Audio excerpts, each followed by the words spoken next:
You've really harnessed social media to spread your message, and it has really taken off. Were you surprised how many people around the world share your passion for this? It really is a big surprise, and it's a great surprise. I started this before the internet and before social media, and the newspapers were our vehicle to get the word out. And then when social media came up, we just sort of carried that platform, forward and started showcasing a lot of the trees that we found. And it was a big tree that got me involved with nature. And I sort of say, if you can get someone to like a big tree, they're more likely to protect the big tree. And our mission is to foster the appreciation of the biggest trees and the oldest forests and their importance on our environment. And social media certainly helped, us get the word out about that. Fred, I'm almost frightened to ask about some of your favourite trees. I reckon you might have a few, but there's the eastern cottonwood that quite takes you.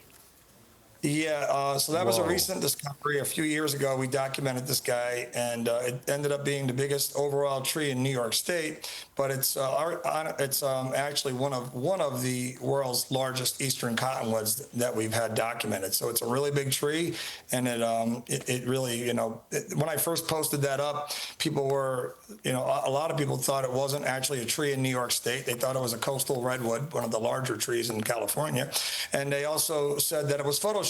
And of course it isn't. It's just that a lot of people aren't used to seeing trees this big in New York, and that's because so much logging has occurred and we've lost so many. But these are remnants, and we're trying to preserve and document the last chunk of these giant trees for the future. Yeah, amazing.